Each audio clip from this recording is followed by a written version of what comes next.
Assalamualaikum warahmatullahi wabarakatuh. Kembali lagi bersama saya Adi dan tentunya masih di channel saya yang bahas seputar masalah GERD dan anxiety. Pada video kali ini saya ingin memberikan tips ya buat teman-teman semuanya. Tips ini yang sangat bermanfaat sekali buat diri saya khususnya, di mana saya ketika waktu parah-parahnya mengalami GERD sama anxiety, dan ini sangat menolong banget ya teman-teman semua.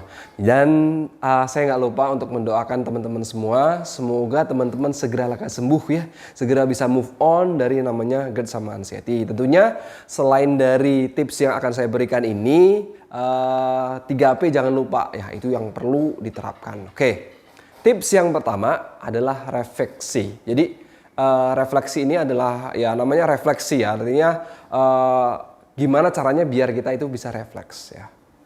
Nah, kalau yang refleksi yang saya pakai ini adalah sebenarnya refleksi ringan, bukan refleksi yang berat gitu ya. Saya menggunakan pijat refleksi karena bisa tidak dipungkiri, tidak dipungkiri bahwasanya ternyata hasil dari refleksi itu bisa memberikan efek nyaman bagi tubuh kita. Nah, gitu ya. Terkadang ini memang dilupakan bagi banyak orang. Nah, kayak ini saya akan memberikan titik-titik tertentu yang biasa saya itu dilakukan ya. Kalau saya sendiri praktek saya biasanya sama istri saya. Jadi istri saya minta tolong istri saya untuk memijat tubuh saya. Nah, di situ ada bagian-bagian tertentu yang dimana ketika bagian tersebut ketika dipijat itu nanti akan terasa bisa nyaman gitu ya, artinya mengurangi gejala-gejala sakit yang kita rasakan. Karena ketika kita sakit GERD ini atau anxiety-nya ini, jadi pengaruhnya kemana-mana sebenarnya karena asam lambung ini ya teman-teman semua ya. Jadi karena GERD itu kepikiran ya. Ya itulah namanya psikosomatis ya teman-teman semua ya. Oke, jadi intinya kalau yang terapi nomor 1 yang rekomendasi saya ini adalah refleksi. Jadi pijat refleksi. Ini saya akan berikan contoh saja di sini. Saya akan berikan contoh kepada teman saya. Oke, sini. Ya teman-teman semua. Ini kan ada bagian tubuh kita ya dari atas ini sampai bawah. Nah, bagian-bagian di mana saja yang mau kita refleksi, kita pijat gitu, nanti bisa dipijat dari sini, dimulai dari sini ya teman-teman ya. Dari sini, tapi arahnya ke bawah sini ya teman-teman ya. Arahnya ke bawah sini. Nah, habis ke bawah nanti bisa langsung pokoknya kamu dialihkan ke bawah. Nah, oke. Pertama untuk memberikan efek nyaman pada kita gitu ya. Ya ini salah satu jalan saya sebenarnya. Ya, saya lakukan ini seminggu 3 kali gitu ya. Ya pijat-pijat sendirilah. Nah, di sini. Dari sini ya, teman-teman ya. Pijat aja di sini pelan-pelan. Enak nggak? Ya. Jadi dia akan merasakan nyaman. Jadi saya sendiri sebenarnya ketika dipijat seperti ini akan merasakan nyaman. Nah, di sini teman-teman, di sini agak ke sana.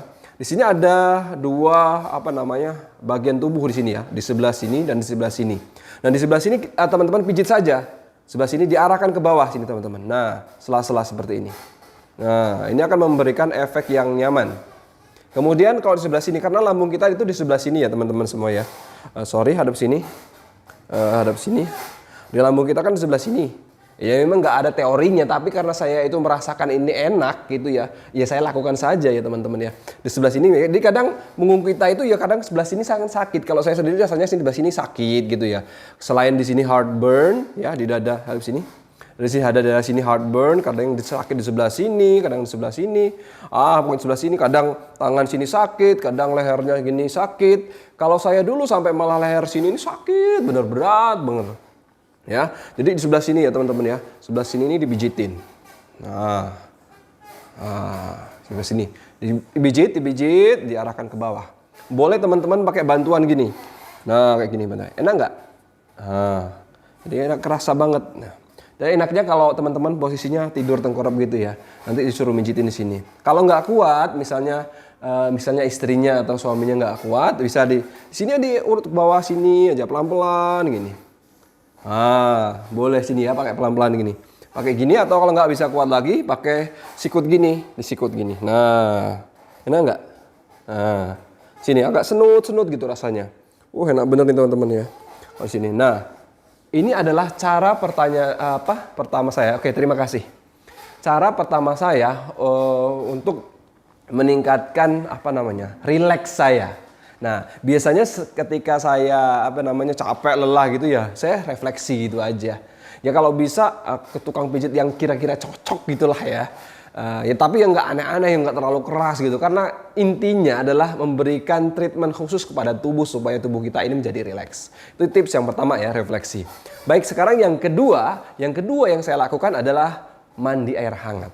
Nah, sebenarnya mandi air hangat ini sudah umum sih, selain kalau di video-video saya sebelumnya minum air hangat saja, tapi ternyata mandi air hangat ini dapat memberikan efek rileks, nyaman gitu loh ke tubuh ya. Jadi tubuh kita itu menjadi sangat nyaman. Contohnya saja ketika saya nih ya, mungkin teman-teman juga ya, mungkin kalau yang udah pernah mandi hangat gitu ya. Kenapa sih kalau kita itu ketika kita ke hotel, mungkin udah pernah ke hotel ya, kita ke hotel terus kemudian kita mandi di hotel gitu, kadang capek badannya ketika mandi air hangat. Kalau saya sendiri mandi air hangat kadang cuma di hotel gitu ya. Tapi sebenarnya enggak gitu ya teman-teman ya. Ketika kita mandi air hangat ternyata air hangat itu dapat kalau menurut teori, nggak tahu lah teori saya apa enggak ya, dia akan memberikan efek yang nyaman gitu ya. Efek nyaman kepada tubuh kita karena bisa apa gitu loh ya. Saya istilahnya itu nggak terlalu apa. Tapi yang saya rasakan ketika saya mandi air hangat itu rasanya nyaman, enak gitu loh ya. Jadi rasa khawatir gitu kayaknya nggak ada. Kalau yang mandinya kayak air dingin gitu kadang malah kalau kita well fine gitu ya nggak apa-apa. Sebenarnya air panas dan dingin itu nggak ada masalah sih sebenarnya. Jadi ya oke ya seperti itu ya. Terus kemudian ketika kita mandi juga ada caranya ya. Jadi mandi itu nggak terus laju langsung kepala duluan gitu dibasahin ya, mungkin dari kaki dulu ya, kemudian baru tubuh sebelah kanan, sebelah kiri gitu ya. Nah itu pelan-pelan gitu mandi air hangatnya pelan-pelan gitu ya teman-teman ya. Nanti seluruh tubuh gitu, bagian mana yang agak-agak sakit itu dikucurkan air hangat gitu, dikucurkan air hangat gitu. Karena memang GERD sama sakit ya namanya GERD sama sih, karena rasanya sampai mana-mana kalau saya khawatirkan. Dan ini baik banget untuk mandi air hangat ya. Ya mungkin kalau nggak mandi air hangat, kalau misalnya nggak mau mandi air hangat ya main air dingin ya nggak apa-apa lah. Kan banyak sih ya kan teman-teman ya, kayak kita harus mandi di air gunung gitu ya. Ya itu ada gitu ya, atau mandi air laut gitu ya, kata orang-orang mandi air laut ya mungkin beda-beda caranya karena air laut itu juga mengandung kandungan tersendiri gitu ya. Ya, kalau yang saya bahas di sini mandi air hangat, tapi kalau mandi air laut itu katanya orang itu saya pernah dengar sih, katanya dia bisa menyembuhkan kayak lumpuh segala macam gitu ya, karena orang lumpuh gitu. Tapi kalau saya belum pernah nyoba gitu lah kalau mandi air laut gitu ya, yang kayak asin berendam di air laut itu saya belum pernah. Tapi kalau berendam air hangat, mandi air hangat yang setahu saya dia juga bisa memperlancar peredaran darah. Jadi kalau menurut saya saraf kita itu juga perlu di treatment yang seperti itu. Jadi mandi air hangat teman-teman. Teman-teman bisa mandi air hangat itu sehari 2 kali boleh, pagi sama sore. Ataupun 1 hari 1 kali aja juga boleh ya, kalau pas waktu merasakan sensasi-sensasi, masih banyak sensasi ya boleh teman-teman ya mandi air hangat. Nah ini terapi saya, pokoknya nyaman gitu aja lah ketika kita mandi itu ya. Kalau nggak usah takut, dipaksa aja mandi ya. Kalau kita habis kerja keras gitu, kita mandi air hangat itu rasanya nyaman sekali ya teman-teman. Pokoknya ya itu tadi, teman-teman mandi itu boleh sehari 2 kali ya. Ya sehari 2 kali sorry ya.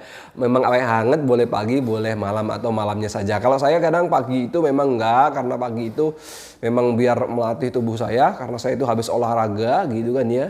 Habisnya berkeringat, jadi suhu tubuhnya itu enggak terlalu dingin gitu. Makanya saya kasih air dingin. Tapi mandinya enggak langsung kepala dulu, dari kaki kemudian ke atas gitu ya teman-teman ya. Kalau mandi air hangat biasanya saya kalau sore gitu ya, sore gitu kan habis kerja capek lelah gitu kan, mandi terus enak gitu biasanya. Nah gitu mandi air hangat. Jadi itu adalah dua cara alternatif yang saya lakukan semenjak saya itu ya treatment ya, bisa dibilang treatment saya sendiri sih ya. Atau itu pijat ya, istri saya sering saya minta tolong, kemudian untuk suruh mijit tubuh saya gitu ya teman-teman ya. Oke. Terus saya ucapkan terima kasih buat teman-teman yang sudah berkomentar, yang sudah subscribe, yang sudah lihat channel saya. Ya saya doakan semoga teman-teman segera lekas sembuh. Yang jelas untuk sembuh itu berproses, nggak bisa langsung cepet. Oh iya lu kita langsung sembuh gitu, nggak bisa cepet langsung sembuh ya teman-teman ya. Baik, terima kasih banyak atas perhatiannya. Mudah-mudahan video saya ini sangat bermanfaat. Mudah-mudahan video saya ini bermanfaat buat teman-teman yang sekarang lagi mengidap GERD sama anxiety atau anxiety-nya belum pergi-pergi ya. Perbanyak aja air hangat, segala sesuatu yang berhangat-hangat, dan jauhi makanan pedas, terlampau asam gitu yang itu jangan terlalu dulu, jangan konsumsi dulu, oke? Kalau udah sembuh, oke, no, never mind, oke. Baik, terima kasih. Saya akhiri. Assalamualaikum warahmatullahi wabarakatuh.